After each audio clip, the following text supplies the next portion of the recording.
کہ جس کو شب معراج کی رات کہتے ہیں. یہ شب معراج اسلام کے اندر ایک ایسی مبارک رات ہے کہ اللہ تبارک تعالیٰ کسی پیغمبر کو یہ درجہ نہیں دیا.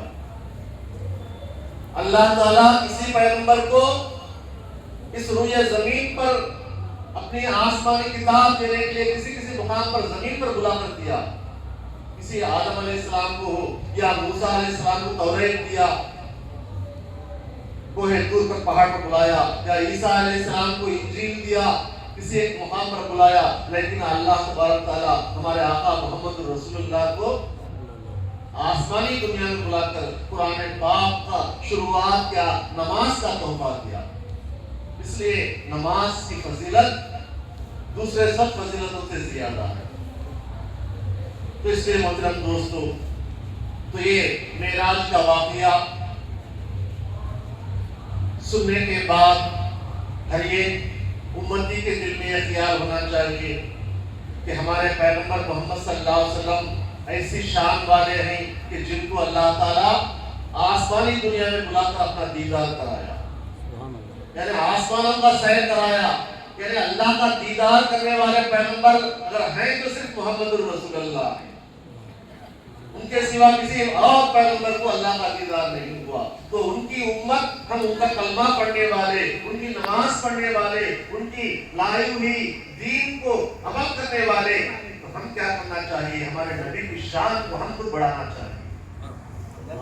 ہمارے نبی کی شان کو جانور سمجھتے ہیں، ہمارے نبی کی شان کو پتھر سمجھتے ہیں، ہمارے نبی کی شان کو جھاڑ سمجھتے ہیں. جیسا کہ مشکور بابا نے اپنے کلام میں لکھا ہے،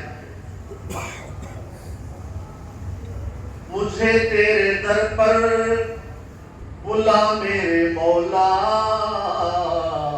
مدینے کا منظر دکھا میرے مولا. درختوں کو کلمہ پڑھایا تھا جس نے، زباں کنکروں کو سکھایا تھا جس نے، وہ ختم رسول سے ملا میرے مولا، مدینے کا منظر دکھا میرے مولا. اے مسلمان، تو تیرے نبی کی شان کو نہیں جانا. ہمارے نبی جب ابو جہل ہاتھ میں کنکریاں لے کر آ کر پوچھتا ہے، اے محمد تمہارا اسلام بڑھتا ہے، تمہارے اللہ کے پاس طاقت ہے، تو بتاؤ میرے مٹھی میں کیا ہے؟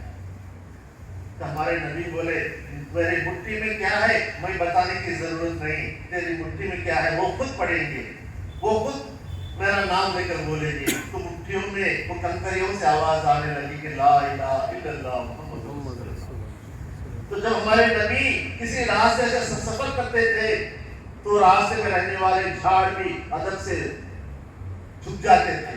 یہ دیکھ کر بہت سارے عیسائی کیا ہے، پادریوں میں رہنے والے، چرچوں میں رہنے والے عیسائی بھی جھک کر سلام کیے کہ ایسا نبی دنیا میں آ گیا ہے.